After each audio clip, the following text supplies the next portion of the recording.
నమస్తే. ఇప్పుడు టాపిక్ వచ్చేసి వెయిట్ మేనేజ్మెంట్. అసలు వెయిట్ మేనేజ్మెంట్‌ని ఎలా మేనేజ్ చేయాలి?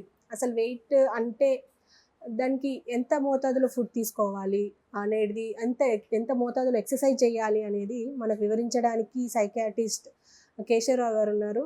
ఆయనతో మాట్లాడదాం. ఓకే. నమస్తే సార్. సార్, వెయిట్ మేనేజ్మెంట్, అసలు వెయిట్‌ని మనం ఎలా మేనేజ్ చేయగలమంటారు సార్? ఇప్పుడు వెయిట్ మేనేజ్మెంట్ అనేటువంటిది ఒక ప్రధానమైనటువంటి సమస్య కొంతమందికి. అంటే ఒకటి రెండు కారణాలు ఉన్నాయి.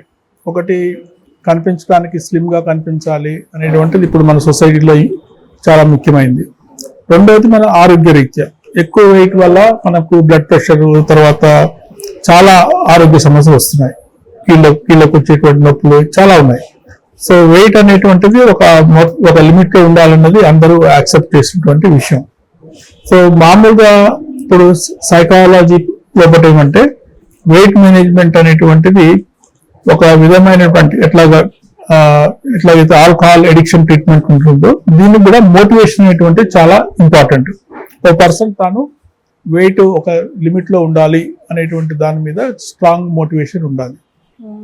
దానికి ఏంటి, దాని వెయిట్ యొక్క ఇంపార్టెన్స్ వాళ్ళకి బాగా ఉండాలి. రెండవది వెయిట్ మేనేజ్మెంట్ అప్పుడు మనకు తెలుసు, ఒకటి మనం తీసుకునేటువంటి క్యాలరీస్, మన ఖర్చు చేసేటువంటి క్యాలరీస్. ఎక్కువ ఫుడ్ తీసుకొని ఏమాత్రం పని చేయట్లేదు అనుకోండి, ఆటోమేటిక్గా వెయిట్ పెరుగుతుంది. ఈ రెండు కాకుండా ఒక మనిషి యొక్క మెటబాలిక్ రేట్ కూడా ఉంటుంది. కొంతమందిలో మెటబాలిక్ రేట్ ఎక్కువ ఉంటుంది, వాళ్ళు ఎక్కువ తిన్నా కానీ ఒక్కొక్కసారి వాళ్ళు పెద్దగా లావు కారు. ఓల్డ్ ఏజ్ లోపల మెటబాలిక్ రేట్ తగ్గుతుంది, వెయిట్ చాలా స్పీడ్గా ఎక్కువ అవుతుంటుంది. సో ఈ పరిమితులు ఇవన్నీ ఉన్నా కానీ ఇప్పుడు మనకు వెయిట్ తగ్గించుకోవాలని వచ్చినప్పుడు చాలా క్రాష్ కోర్సెస్, రకరకాలైనటువంటి కోర్సెస్ వస్తున్నాయి. అయితే సైకాలజీలో ఏంటంటే ఇట్లాంటి క్రాష్ అంటే ఒక నెల రోజుల లోపల వెయిట్ తగ్గటము, మళ్ళా తర్వాత మీరు ఎప్పుడైతే ఫుడ్ పూర్తిగా తగ్గించుకున్నారు, సో మీ బాడీలో క్రేవింగ్ స్టార్ట్ అవుతుంది, వాళ్ళకి ఆ ఫంక్షన్ ఏదో ఉంటుంది, అది అయిపోయిన తర్వాత మళ్ళీ back to normal or excess ఈటింగ్లోకి పోతారు. సో దానివల్ల వెయిట్ గెయిన్ అనేటువంటిది మళ్ళీ వస్తుంది. సో మీ ఈ వెయిట్ మేనేజ్మెంట్ అనేటువంటిది లైఫ్ లాంగ్ ప్రాజెక్ట్ లాగా పెట్టుకోవాలి. బిగినింగ్ నుంచే తక్కువగా తినటం అనేటువంటిది ఒక లాంగ్ టర్మ్ ప్రాజెక్టు. హ్యాబిట్స్ కూడా రోజు అంటే కొన్ని హై క్యాలరీ ఫుడ్స్ ఉన్నాయి, వాటిని వీలైనంత వరకు కట్ చేయటం. సపోజ్ ఫర్ ఎగ్జాంపుల్ షుగర్ ఉందండి, టీ లోపల బోల్డ్ అంత షుగర్ వేసుకుంటాము. ఒక స్పూన్ ఆఫ్ షుగర్లోనే దాదాపు 100 క్యాలరీస్ ఉంటాయి, బాగా పెద్ద స్పూన్స్ వేసుకుంటాయి. సో ఆ విధమైనటువంటి క్యాలరీస్ తీసుకుంటున్నాము. ఇంకోటి ముఖ్యంగా గమనించాల్సింది ఏంటంటే మనం తినే తక్కువ ఫుడ్లోనే బోల్డ్ అన్ని క్యాలరీస్ ఉంటాయి, కానీ అదే క్యాలరీస్ మనం ఖర్చు చేయాలంటే ఎంతో కష్టపడాల్సి వస్తుంది. వాళ్ళు 1 అవర్ వాకింగ్ చేస్తే ఒక 200 క్యాలరీస్ ఖర్చు అవుతాయి అంతే. వాళ్ళు వచ్చేసి 2 బిస్కెట్లు పెద్దవి తింటారు, కుకీస్, సో సరిపోతుంది అక్కడికి. మేము ఇంత వాకింగ్ చేసామని చెప్పి వాళ్ళు మళ్ళీ దోశ బ్రేక్ఫాస్ట్ అవి చేస్తే లాభం లేదు. సో వాళ్ళు ఫస్ట్ ఆఫ్ ఆల్ వాళ్ళకి థరో నాలెడ్జ్ ఉండాలి ఈ ఫుడ్స్ గురించి.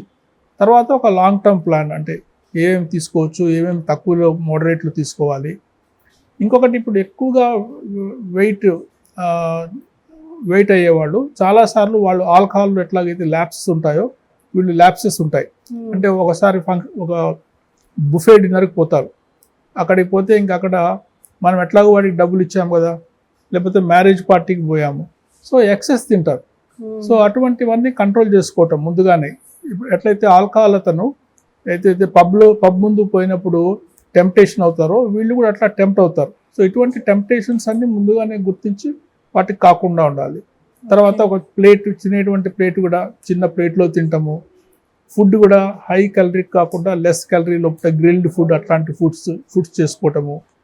తర్వాత వాళ్ళు ఒకేసారి పెట్టుకోవటం, గ్రూప్లో కూర్చొని పర్టికులర్లీ మన ఇండియన్ ఈటింగ్ ఏంటంటే మనం రైస్ ఉంటుంది, కర్రీస్ ఉంటాయి, 2-3 ఉంటాయి అన్లిమిటెడ్గా, ఇవి పెట్టుకుంటుంటాం.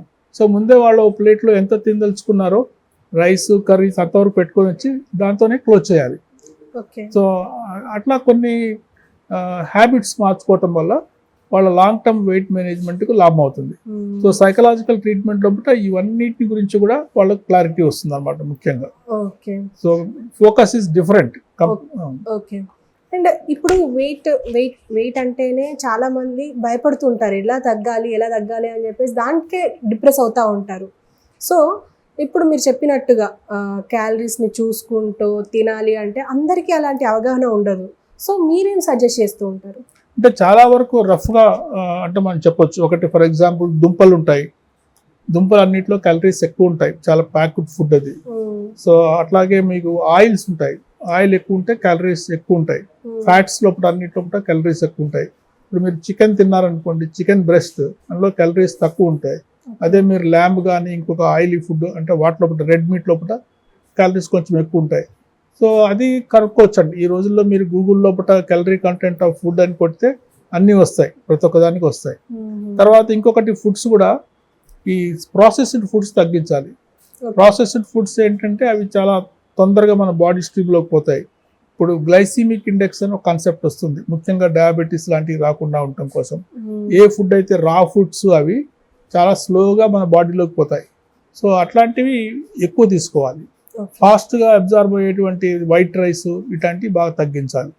అంటే దీనికి బ్రౌన్ రైస్ బాగా యూజ్ అవుతుంది అంటారా? బ్రౌన్ రైస్ హెల్ప్ చేస్తుంది. బ్రౌన్ రైస్ కూడా ఎక్కువ తింటే క్యాలరీస్ ఎక్కువ ఉంటాయి, కానీ compare to white rice it is better. అట్లాగే మీరు ఇప్పుడు ఎక్కువగా మన ఇవి ఈ రాగులు తర్వాత ఇట్లాంటి వాటి మిల్లెట్స్ మీద కూడా ఇప్పుడు ప్రాధాన్యత, ఎందుకంటే స్లోగా అబ్జార్బ్ అవుతాయి.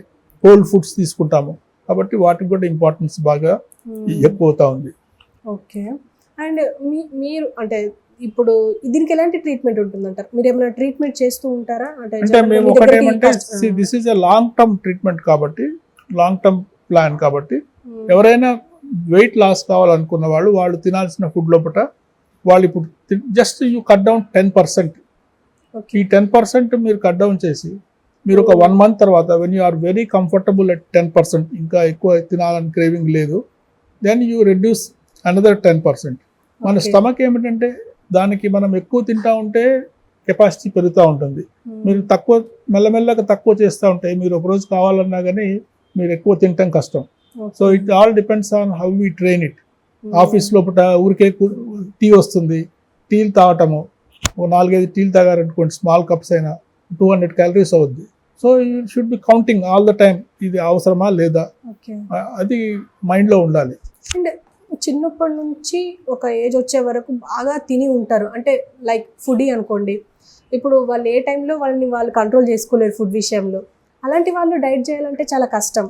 అంటే ఇప్పుడు వాళ్ళకి మీరేలాంటి సలహాలు ఇస్తూ ఉంటారు? అంటే ఒకటి, వాళ్ళు ఫుడ్ తినే అలవాటు ఉంటే వాళ్ళు హెల్తీ సబ్స్టిట్యూషన్, సపోజ్ ఇప్పుడు వాళ్ళు తినేది అన్హెల్దీ ఫుడ్ తింటున్నారు అనుకోండి, వీలైనంత వరకు వాటిని healthy, less calorie, better foods తిని చేయటము. పర్టికులర్లీ ఇప్పుడు మీరు చిప్స్ ఉన్నాయి, దే ఆర్ ద వర్స్ట్. ఎప్పుడో ఒక రోజు పెట్టుకోవాలి చిప్స్. తర్వాత మన మిక్చర్స్ ఇవన్నీ కూడా మన కారపూస ఇట్లాంటివన్నీ ఆయిల్లో ఫ్రై చేస్తారు. They are all very bad for health, high calories. So వాటిని అవాయిడ్ చేయాలి. Anyway sir, thank you very much. చాలా విషయాలు షేర్ చేశారు. Thank you. సో చూసారు కదా, వెయిట్ మేనేజ్మెంట్ అనేది చాలా ఈజీ, కానీ మనం అనుకుంటే. సో దీన్ని ఒక లాంగ్ టర్మ్ ప్రాసెస్గా పెట్టుకొని దాన్ని ఫాలో అవుతూ ఉంటే ఆటోమేటిక్గా మనకు అలవాటు అయిపోతుంది. ఇది అలవాటు చేసుకుంటేనే వెయిట్ని మనం కంట్రోల్లో ఉంచుకోగలము అని చెప్పేసి అంటారు. అంటే జనరల్గా అమ్మాయిలైనా అబ్బాయిలైనా వెయిట్ బాగా పెరిగిపోతున్నామని ఫీల్ అవుతూ ఉంటారు. సో దానికి ఏకైక రీజన్ ఏంటి అంటే మనం ఫుడ్ కంట్రోల్ చేయలేకపోవడమే. ఇప్పుడు బయటికి వెళ్ళామా, ఏదైనా ఫంక్షన్కి వెళ్ళామా, మనం దాన్ని చూసి టెంప్ట్ అవుతూ ఉంటాం. సో దానికి టెంప్ట్ అవ్వకుండా దాన్ని కంట్రోల్ చేయడానికి ప్రయత్నాలు చేయాలి అని చెప్పేసి డాక్టర్ కేశవరావు గారు అంటున్నారు. సో మరి నెక్స్ట్ ఎపిసోడ్తో వస్తాను. అప్పుడు సెలవు.